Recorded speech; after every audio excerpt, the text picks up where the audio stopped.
somebody goes hunting, they're normally right smack in the middle of a forest or the woods, completely devoid of other people.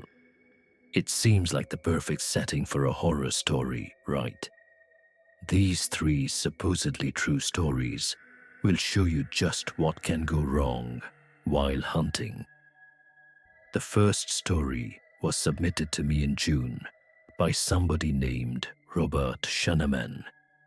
His story takes place in upstate New York, a place I'm familiar with. Here's his story. I've been a passionate hunter ever since my dad before me started taking me out on trips every Saturday. And I thought I would pass down the same tradition to my son. During the setting of this story, my son Peter was 10 years old. I figured that was a good age to introduce him to the world of hunting.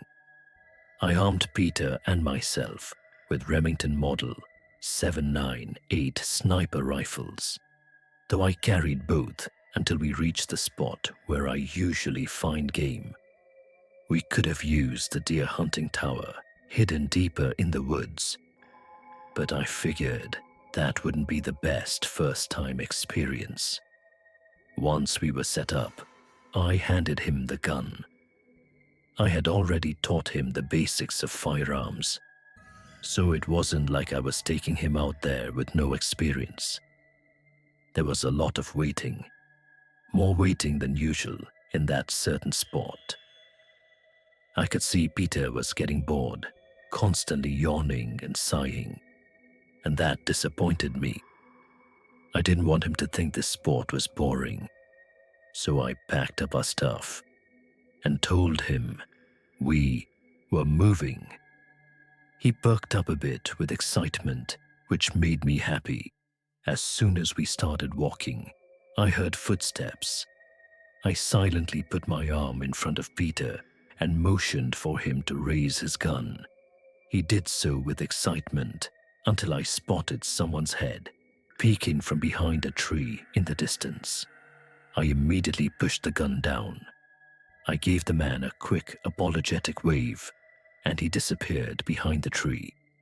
Seeing somebody that deep in the woods was strange, and the guy didn't exactly look like a hunter. Something about his face was unsettling. So I steered Peter in the opposite direction. A few minutes later, we stopped to eat some snacks. While I was eating my sandwich, I heard footsteps again. Peter heard them too and quickly raised his rifle. My heart dropped when I saw the same man peering at us from behind another tree. I lowered Peter's gun again. I told him to stay there while I walked toward the man. But halfway there, I suddenly thought, what the hell am I doing? My son is right over there. I turned around and told Peter it was time to go. As we were walking back toward the road, I heard leaves crunch behind us. I told Peter to go ahead, and I turned around angrily toward the man who was once again peeking from behind a tree. When I got within about 30 feet, he stepped behind the tree again. Then I heard a heavy thud. I slowly walked up to the tree with my gun ready. When I reached it, the next story was submitted to me just a month ago by Nathan Zalinski, and it's more of a mix between a camping and a hunting story. Here it is. It was my first time hunting. I was 21, going with my friends, Anthony, Christian, Tom, and his girlfriend, Diana, to some park in Colorado to go elk hunting. We brought 2 separate tents that were relatively large, sleeping bags, 2 days' worth of food and drinks, and of course, guns. I couldn't even tell you the name of the gun Anthony handed me. It was just a basic-looking hunting rifle.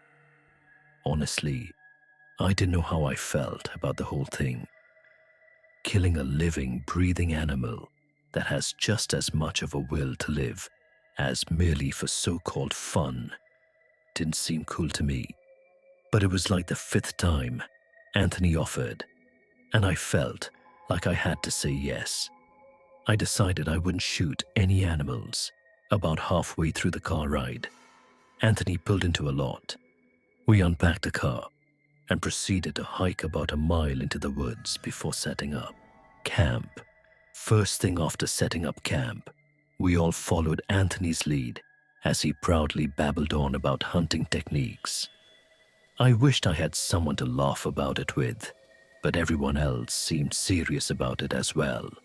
I tried busting Anthony's chops by asking him, "Wouldn't it be better to stop talking if you don't want to scare away any potential prey?"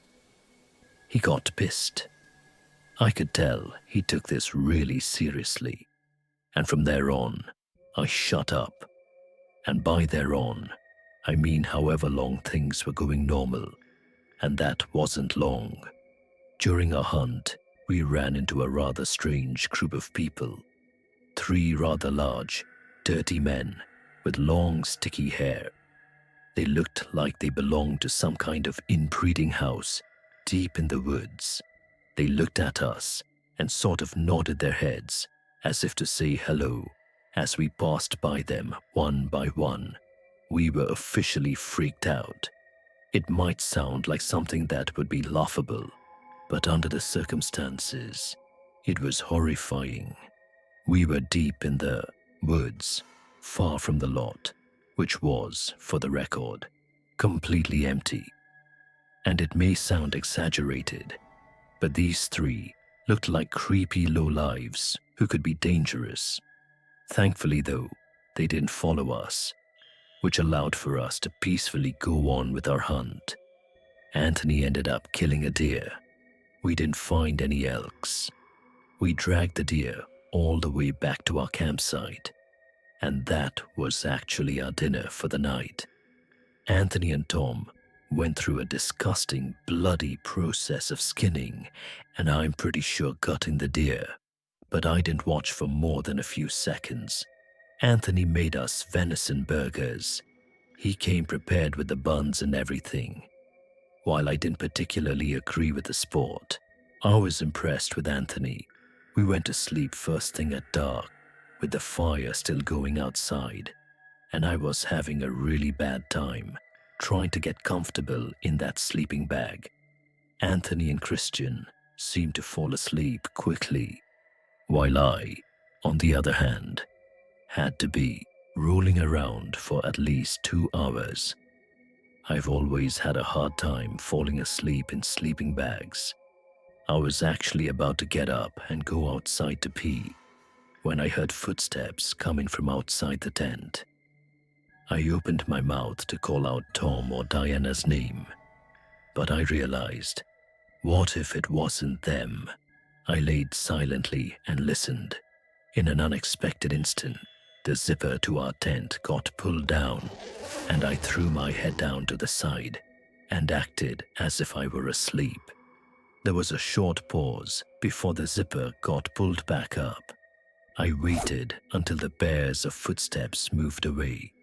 They seemed to be moving to Tom and Diana's tent. Then I realized it must have been them, and they must have been checking if we were asleep, so they could, mess around, I guess. So I decided to play a little joke on them. I gave it about 5 minutes before I unzipped the tent and began creeping over to their tent. Then I realized their zipper was still undone. That's strange, I thought to myself. I crept over expecting to scare the 2 lovebirds, but instead, when I got close enough, I saw 2 men inside of the tent doing something to Diana.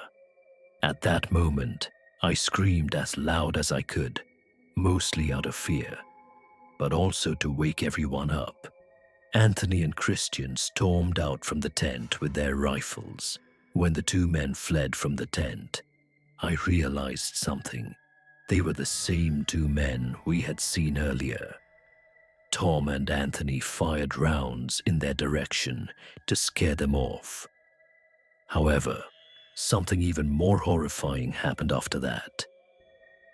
After they shot their rounds, we all looked around us completely horrified, as men in almost all directions, who were previously hiding in bushes and behind trees, were taking off in different directions. We tried waking up Tom and Diana, but they seemed to have been injected with some kind of tranquilizers by the men. We had no choice but to wait until they woke up, which took about maybe half an hour. Running back to the car in that pitch black forest was one of the most horrifying moments of my life. We don't know who all those people were, but they could have been part of some secluded inbreeding house for all we knew, or even some kind of cannibalistic family. We have no idea what they were planning on doing with Tom and Diana, but we're just happy we all got out of there safely. This last story was written by Jared the Sprinter, and he shares his night hunting experience. I was doing some nighthawk hunting in the woods near my backyard. I was hiding in the tower I had built about a decade ago. In case anyone's wondering, I of course had a night vision scope attachment. I guess I'm what you would consider a hardcore hunter. I don't want to bore you with the unnecessary story prolonging details. So, I'll make this short, and I want everyone to know that though I agree this story sounds far-fetched and crazy, it is nothing but the truth, and I in a way actually consider myself lucky that I'll always have such a horrifying story to share. So, while I was sitting in the tower, waiting for movement, it finally came. I took aim and found the source, but it wasn't at all a hog or any kind of animal I was expecting. It was a person, a man wearing all black sweatpants, black shoes, and a black hoodie with the hood over his head. But that wasn't the freakiest part. He was dragging a sack behind him. My heart started racing. I was pretty sure I was witnessing this guy trying to bury a body.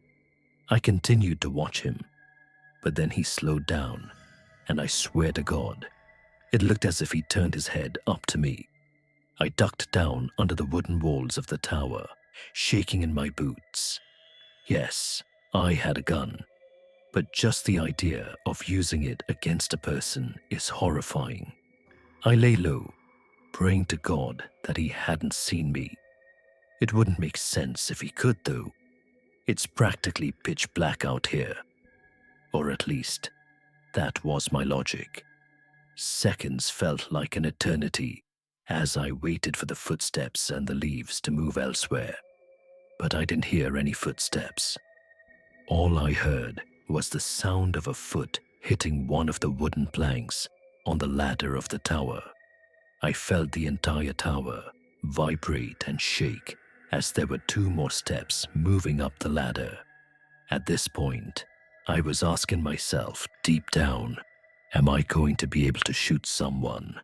But for some reason, whoever was down there decided not to climb all the way up, as I heard them jump back down to the forest ground and began dragging the sack away. I think I stayed frozen like a statue for at least 10 minutes before even peeking over the ledge again. The coast seemed clear. I had to get home and warned the police immediately. I hopped over the ledge and descended down the ladder. I turned on my pocket flashlight, which in hindsight was a stupid move considering the situation, and ran back in the direction of my house. I was only able to run for about 10 seconds or so when I heard the rapid manic footsteps crunching the leaves from behind me. I took a look over my shoulder, and there he was, inches away from my face. I spun around and shot him in the shoulder.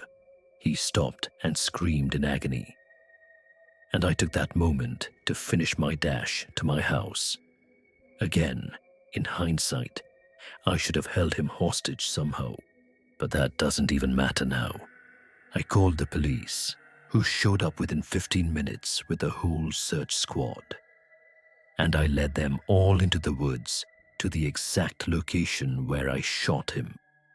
There was a faint yet noticeable blood trail spilled onto the leaves, which led past the body bag, which the cops seized, and eventually right to the maniac, who was hiding under a log next to a tree. He was arrested and tried for the murder of Genquen Sakanaki, a Japanese corner store owner. I don't know the full story behind it, but I do know I won't forget this one for the rest of my life. And I'll also be telling it for the rest of my life.